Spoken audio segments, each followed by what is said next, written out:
ஆண்டவராக இயேசு கிறிஸ்துவின் நாமத்தில் என் அன்பின் வாழ்த்துக்கள். இந்த நாளிலேயும் உங்களை சந்திப்பதில் மகிழ்ச்சி அடைகிறேன். இன்றைக்கு நம்முடைய தியானத்திற்காக நாம் தெரிந்து கொள்கிற வேத வசனம் 2 சாமுவேலின் புஸ்தகம் 7வது அதிகாரம் 25வது வசனம். இப்பொழுதும் தேவனாகிய கர்த்தாவே, நீர் உமது அடியானையும் அவன் வீட்டையும் குறித்து சொன்ன வார்த்தையை என்றென்றைக்கும் நிலைவரப்படுத்த தேவரே சொன்னபடியே செய்தருளும். தேவரே, நீர் உம்முடைய அடியானையும் அவனுடைய வீட்டையும் குறித்து சொன்ன வார்த்தைகளின்படியே செய்தருளும். இந்த தாவீது ஒரு மிக அழகாக ஒரு ஜெபத்தை ஏறெடுக்கிறார். Whatever you had promised to me and my household, எனக்கும் என் வீட்டாருக்கும் என் வீட்டிற்கு குறித்து நீ சொன்ன வாக்குத்தத்தத்தை அப்படியே நிறைவேற்றார்கள். What a great privilege he had, the Lord. தேவனிடத்தில் அவனுக்கு எவ்வளவு பெரிய பாக்கியம் இருந்தது, எவ்வளவு பெரிய ஸ்லாக்கியம் அவனுக்கு கிடைத்தது. இந்த தாவீது சொல்லும் பொழுது அந்த ஜெபத்தை கர்த்தர் கேட்டார், பதில் கொடுத்தான். அவனையும் அவனை குறித்து சொன்ன வாக்குத்தத்தங்களையும் நிறைவேற்றினார். நம்முடைய ஜெபங்களில் நாம் ஜெபிக்கிறோம், அநேக நேரங்களில் நாம் ஜெபிக்கிறோம், ஆண்டவரே இதை தாரும், ஆண்டவரே எனக்கு அதை தாரும், இந்த வாக்குத்தத்தத்தை நீர் எனக்கு தந்து விட்டே, அவ்வளோதான், அதோடு அவ்வளோதான். ஆனால் தாவீது தேவன் தன்னை குறித்து சொன்ன வாக்குத்தத்தங்களையும் தன் வீட்டை குறித்து சொன்ன வாக்குத்தத்தங்களையும் whenever he comes in the presence of the Lord, தேவனுடைய சமூகத்தில் தாவீது எப்பொழுதெல்லாம் வருகிறாரோ அப்பொழுதெல்லாம் தாவீது ஜெபிக்கிற ஒரு ஜெபம் என்ன தெரியுமா? Remember the thing that you had promised to me, Lord. என்னை குறித்து என்னிடத்தில் வாக்குத்தத்தம் பண்ணினதை நினைத்தருளும் என்று சொல்லி he remember the promise of the Lord each and every time when he come into the presence of the Lord.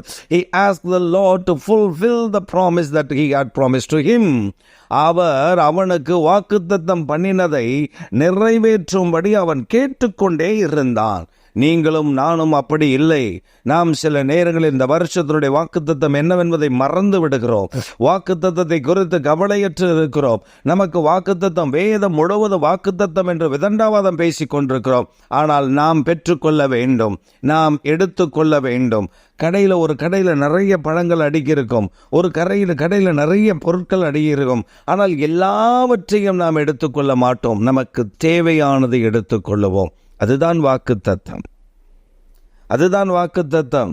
கடை முழுவதும் என்னுடையது தான், கடையில் இருக்கிற அத்தனை பொருட்களும் என்னுடையதான். ஆனால் எல்லாவற்றையும் ஒரே நேரத்தில் நான் உட்கொண்டு விட முடியாது. அதை எனக்கு எல்லாவற்றையும் நான் சாப்பிட்டு ஜீர்ணித்து விட முடியாது. ஒரு பழக்கடை, நான் பெரிய பழக்கடை வைத்திருந்தால் அந்த பழக்கடையில் 2 பழங்களை நான் சாப்பிட முடியும். அதுதான் அந்த ஒரு ஜான் வயிற்றுக்கு போதுமானதாக இருக்கும். கேஸாய் வருகிற எல்லா பழங்களையும் ஒண்டியாக உட்காந்து ஒரே நேரத்தில் சாப்பிட்டு மலைப்பாம்பு மாதிரி சுத்த முடியாது. அதே போல தான் வாக்குத்தத்தம் என்பது நமக்கு தேவையான போது கர்த்தர் நமக்கு தருகிற ஆகாரம், நமக்கு கொடுக்கக்கூடிய அப்பம். நானே ஜீவ அப்பம் என்று சொன்னார். அந்த அப்பத்தை அவர் கொடுக்கிறார். அதைத்தான் அவன் தாவீது சொல்லுகிறான். நீர் எனக்கு சொன்னீரே, நீர் எனக்கு அந்த வாக்குத்தத்தத்தை தந்திருக்கிறீரே, அதை நிறைவேற்றி அருளும். அவன் ஜெபத்தை அவனுக்கு மாத்திரமல்ல, அவன் பின்வரும் சந்ததிக்கு தலைமுறையாக கர்த்தர் அவர்களுக்கு ஆசீர்வதித்து கொடுத்தார். இன்றைக்கு உங்களுக்கு தந்திருக்கிற வாக்குத்தத்தத்தை நிறைவேற்ற போதுமானவர்.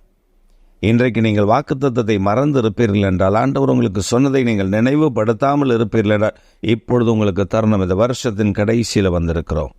Just remember the promise of the Lord. தேவன் உங்களுக்கு தந்த வாக்குத்தத்தத்தை நினைத்து பாருங்கள். உங்கள் சபைக்கு கொடுத்த வாக்குத்தத்தத்தை நினைத்து பாருங்கள். உங்கள் ஊழியத்துக்கு கொடுத்த வாக்குத்தத்தத்தை நினைத்து பாருங்கள். அதில் எது நிறைவேறவில்லை, எந்த பாகம் அது தடைபட்டிருக்கிறது பாருங்கள். அதை நிறைவேறும்படி வேண்டுதல் செய்யுங்கள். கர்த்தர் பெரிய நன்மைகளை செய்வார். எங்கள் சர்வ வல்லமுள்ள தேவனே, எங்களின் பிதாவே, இந்த செய்தியை கேட்டுக்கொண்டு அருமையான நம்முடைய பிள்ளைகளை நீர் ஆசீர்வதித்து உயர்த்தும்படி நாங்கள் ஜெபிக்கிறோம். அவர்களுக்கு நீர் இந்த வருஷத்தில் தந்த வாக்குத்தத்தங்களை நிறைவேற்றும். கடந்த வருடங்கள் எல்லாம் கொடுத்த வாக்குத்தத்தங்களை நிறைவேற்றி ஆசீர்வதித்து நிறைவான ஆசீர்வாதத்தோடு புறப்பட்டு செல்ல கிருபைதார். இயேசு கிறிஸ்துவின் நாமத்தில் ஜெபிக்கிறோம் பிதாவே. ஆமேன், ஆமேன். பிரியமானவர்களே, இந்த செய்தியின் மூலமாய் நீங்கள் ஆசீர்வதிக்கப்பட்டிருப்பீர்கள் என்றால் மற்றவர்களுக்கும் அறிமுகப்படுத்துங்கள். தேவனுடைய நாமம் மகிமைப்படுவதாக. ஆமேன், ஆமேன்.